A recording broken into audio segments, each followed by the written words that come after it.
Study IQ IAS, अब तैयारी हुई अफोर्डेबल। दोस्तों, आपने वो मुहावरा तो सुना ही होगा, गरीबी में आटा गीला। यानी एक मुसीबत खत्म होने से पहले कोई दूसरी बड़ी मुसीबत आकर पहली को और भी ज्यादा इंटेंसिफाई कर दे।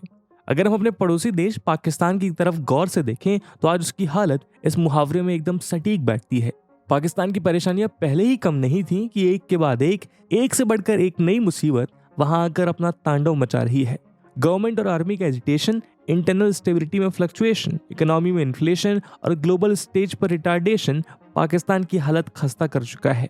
लेकिन इतना सभी काफी नहीं था कि आज उसके दरवाजे पर एक और बड़ी मुसीबत ने दस्तक दी है। और ये क्राइसिस कोई मामूली क्राइसिस नहीं है। एक्सपर्ट्स के मुताबिक अगर बात हद से ज्यादा बढ़ जाती है तो ये पाकिस्तान के प्रोविंसेस को अलग अलग हिस्सों में भी बिखेर सकता है। इसका डायरेक्ट कनेक्शन एक दूसरे देश में चल रहे एक और भी ज्यादा सेंसिटिव मुद्दे से है। यदि अभी तक आप इन पहलियों को डिकोड नहीं कर पा रहे हैं तो इसमें आपकी कोई गलती नहीं है, क्योंकि आज दुनिया के हर कोने में कहीं ना कहीं हालात कुछ ऐसे ही बने हुए हैं।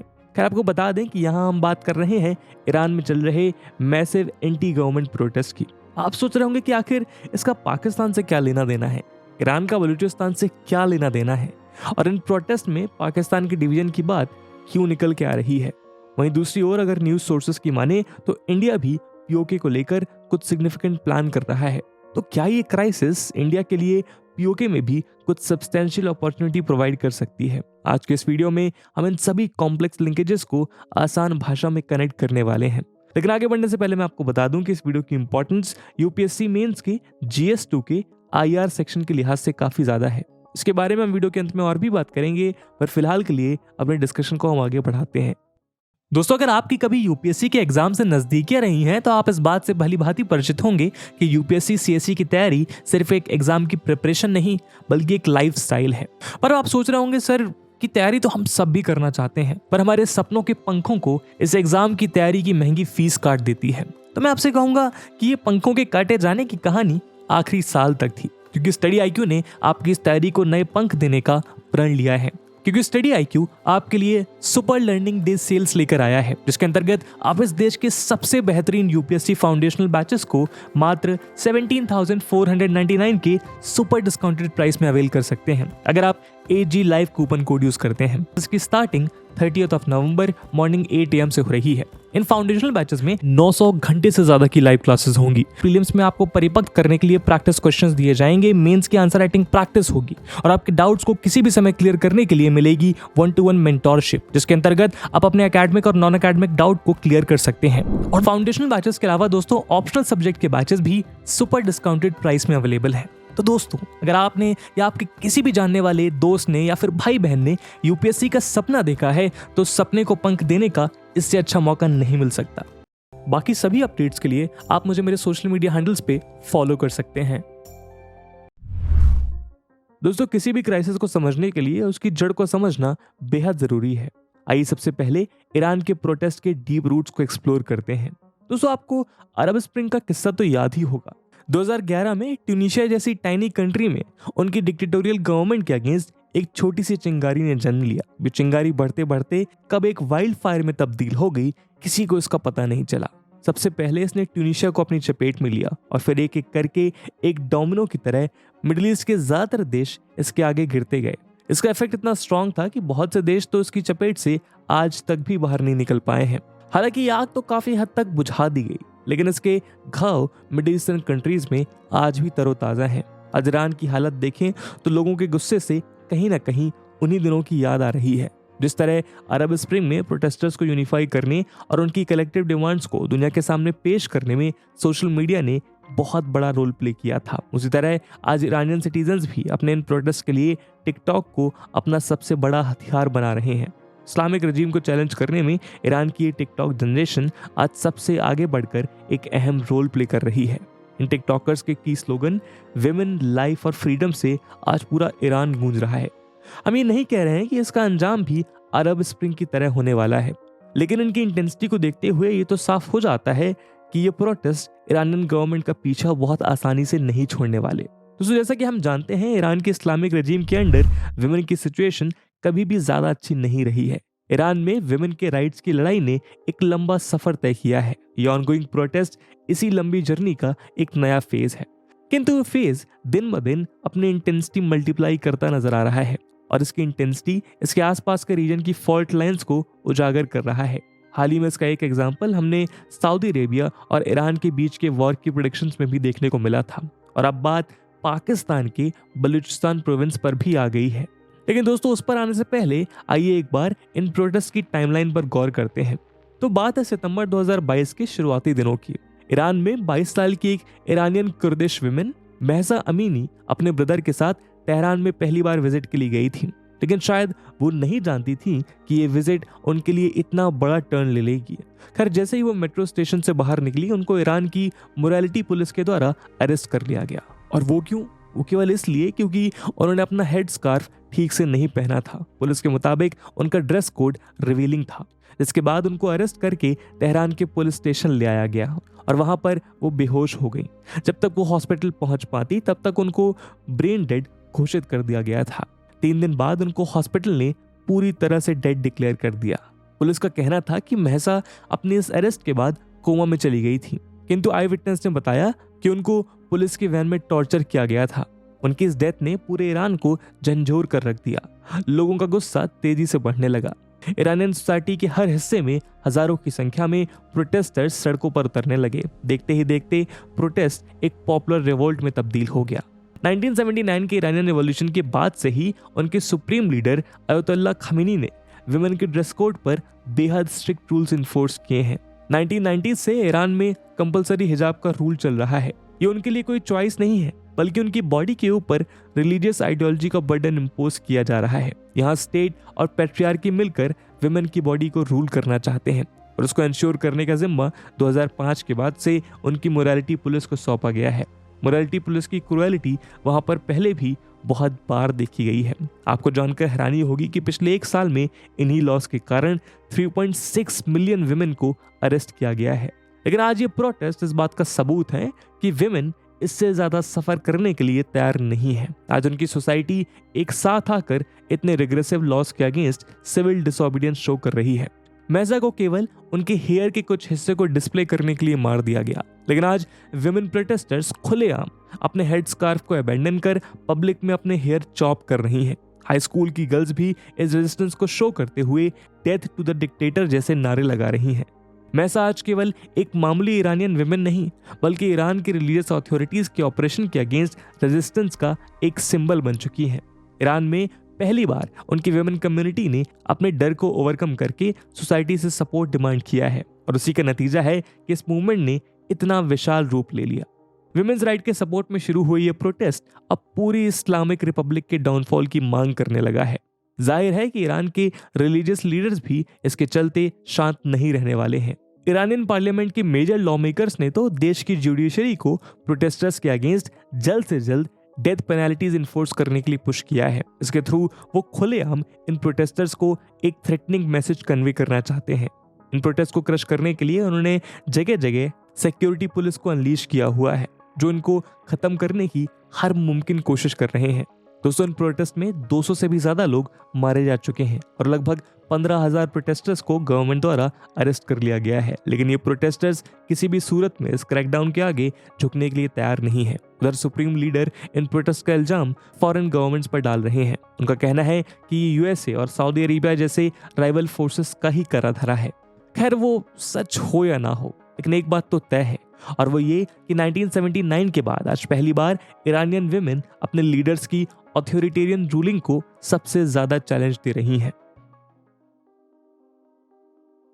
दोस्तों, इस पूरी क्राइसिस के बैकग्राउंड को समझने के बाद आइए इसके बलूचिस्तान एंगल को डिकोड करते हैं। आपको बता दें कि ईरान के ईस्टर्न मोस्ट बॉर्डर रीजन में एक सिस्तान और बलूचिस्तान नाम का प्रोविंस मौजूद है, जिसका कैपिटल जहेदान है। ईरान का यह प्रोविंस पाकिस्तान और अफगानिस्तान के साथ बॉर्डर साझा करता है, इसलिए रीजन बेहद वॉलेटाइल भी है। ये ईरान का वन ऑफ द लार्जेस्ट और पुअरेस्ट प्रोविंस है। ये अंडर डेवलप्ड और poverty stricken Sistan Balochistan, Baloch minority, Sunni Muslims और ड्रग स्मगलिंग गैंग्स के साथ ईरानियन गवर्नमेंट के रिबेलियन का फ्लैश पॉइंट बना रहता है। हाल ही में भी कुछ ऐसा ही हुआ है। बहुत कम समय के अंदर अंदर ईरान के ऑनगोइंग प्रोटेस्ट इस प्रोविंस तक भी पहुंच चुके हैं। ये अपने आप में इन प्रोटेस्ट की इंटेंसिटी और वॉलेटिलिटी का स्ट्रॉन्ग प्रूफ देता है।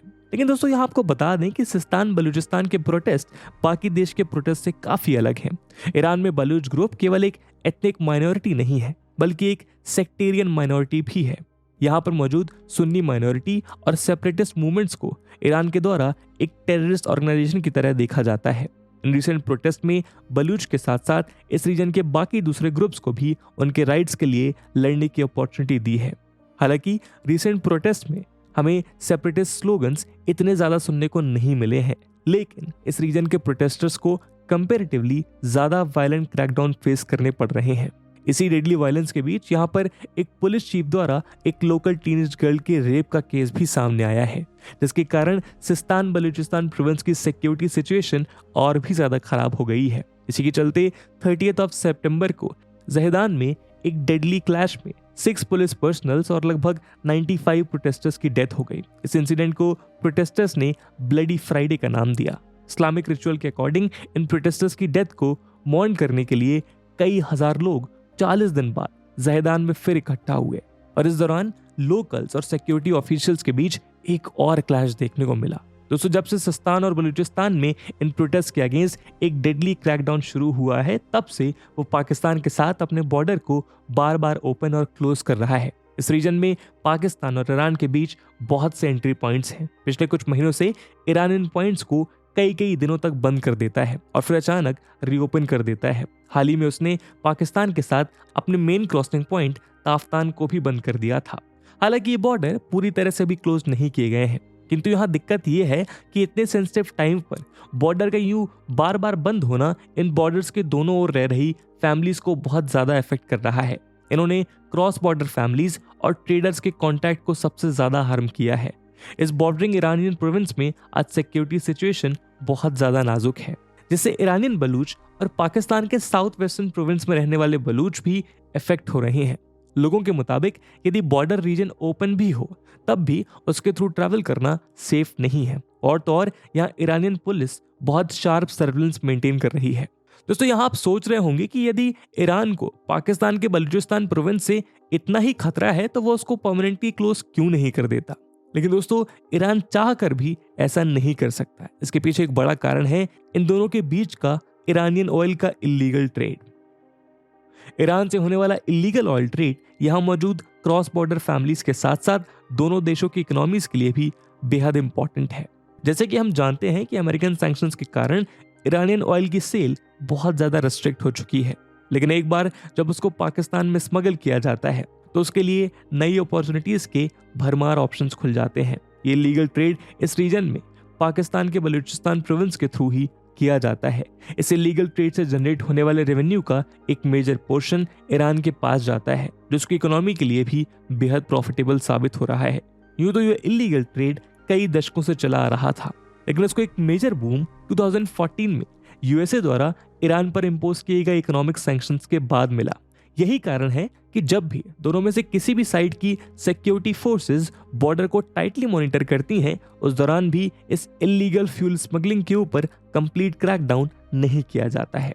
रिसेंट प्रोटेस्ट से कुछ समय पहले दोनों साइड्स ने अपने सिक्योरिटी कंसर्न्स के चलते बॉर्डर रीजन पर फेंसिंग करने की बात भी कही थी, किंतु वो भी मुमकिन नहीं हो पाया। इससे साफ होता है कि भले ही ईरान इन प्रोटेस्ट के बीच इस रीजन की सिक्योरिटी को लेकर बहुत ज्यादा कंसर्न्ड है और उसको ये डर सता रहा है कि सिस्तान बलूचिस्तान के प्रोटेस्टर्स बॉर्डर को क्रॉस करके बहुत आसानी से पाकिस्तान पहुंच सकते हैं, किंतु उसके बावजूद भी वो बॉर्डर्स को पूरी तरह लॉक नहीं कर सकते हैं। हालांकि अभी तक ईरानियन प्रोटेस्टर्स पूरी तरह से एक डोमेस्टिक अप्रोच पर फोकस कर रहे हैं, लेकिन इन मूवमेंट को दुनिया के कोने कोने से सपोर्ट मिल रहा है। एक्सपर्ट्स की माने तो ये कभी भी एक मेजर इंटरनेशनल अपहेवल का रूप ले सकते हैं। सिस्तान बलूचिस्तान में ईरान द्वारा बॉर्डर्स को यूं बार बार खोलना और बंद करना उसके इसी डर का सबूत दे रहे हैं। उधर पाकिस्तान के बलूचिस्तान प्रोविंस के हालात भी कुछ ठीक नहीं है। बलूचिस्तान से जुड़े क्रिटिकल इश्यूज को तो हम पहले भी डिस्कस कर चुके हैं, लेकिन हाल ही में नवंबर 22 को यहाँ हमें फिर से एक बहुत मैसिव प्रोटेस्ट देखने को मिलता है। प्रोटेस्टर्स ने हजारों की संख्या में ग्वादर पोर्ट की ओर जाने वाली रोड को ब्लॉक किया और ये केवल ग्वादर में ही नहीं बल्कि पिशकान, जामरान, तुर्बत, पासनी, बुलेदा और उर्मारा जैसे एरियाज में भी हो रहे हैं। इस रोड को चाइना पाकिस्तान इकोनॉमिक कॉरिडोर के अंतर्गत बनाया गया था। प्रोटेस्टर्स का कहना है कि उनकी गवर्नमेंट ने अरेबियन सी में चाइनीज ट्रॉलर्स के द्वारा की जा रही इलीगल फिशिंग को खत्म करने के लिए 20 नवंबर तक का टाइम लिया था, लेकिन गवर्नमेंट ने अपने इस वादे को पूरा नहीं किया है। दोस्तों, इन प्रोटेस्टर्स की यही डिमांड 1 साल पहले भी थी और वही डिमांड आज भी है। इस रीजन में पाकिस्तान और चाइना के CPEC प्रोजेक्ट उनकी लाइवलीहुड को हार्म कर रहे हैं और अपनी गवर्नमेंट के साथ उनका यही डिसेंट उनके नेशनलिज्म की डिमांड को भी फ्यूल कर रहा है। और दोस्तों, चाइना ही काफी नहीं था कि अब ईरान के प्रोटेस्ट और उनकी गवर्नमेंट के द्वारा पाकिस्तान ईरान बॉर्डर को बार बार क्लोज करना बलूच कम्युनिटी की लाइवलीहुड को और भी ज्यादा मुश्किल बना रहा है। तो अब आप समझ सकते हैं कि पूरा सिनेरियो ईरान के साथ साथ पाकिस्तान के लिए भी कितना ज्यादा सेंसिटिव हो जाता है। एक्सपर्ट्स के मुताबिक यदि आने वाले दिनों में ये फॉल्ट लाइंस ज्यादा एक्सप्लॉइट की जाती हैं तो ईरान और पाकिस्तान की बलूच कम्युनिटी के लोग यूनाइट होकर अपनी अपनी गवर्नमेंट्स को एक टफ रेजिस्टेंस शो करने वाले हैं। और इसमें कोई दो राय नहीं है कि ऐसी क्रिटिकल सिचुएशन को यूटिलाइज करते हुए वो अपने सेपरेट नेशन के आइडिया को भी कंसीडर कर सकते हैं। यानी इंडिया के पर्सपेक्टिव से देखें तो जैसा कि हमने शुरू में कहा, ये क्रिटिकल मूवमेंट इंडिया के POK से रिलेटेड प्लान्स को भी आगे बढ़ा सकता है। पर दोस्तों, साथ में हमें यह भी ध्यान रखना होगा कि इंडिया के नियर बॉर्डर्स में इतनी ज्यादा इंस्टेबिलिटी इंडिया को नेगेटिवली भी इफेक्ट कर सकता है। तो इस मूवमेंट की कुछ पॉजिटिव्स हैं तो कुछ नेगेटिव्स भी। इंडिया को बड़े ध्यान से एक एक कदम उठाते हुए डिप्लोमेटिकली इस डेवलपमेंट को एनालाइज करना होगा, जो हम लगातार कर भी रहे हैं। और दोस्तों, साथ ही साथ ये इंस्टेबिलिटी POK में पाकिस्तान के इल एम्बिशंस को कंटेन करने के लिए डिटरेंस के तौर पर भी यूज की जा सकती है। इस मुद्दे पे आपका क्या ओपिनियन है, कमेंट सेक्शन में जरूर बताइएगा।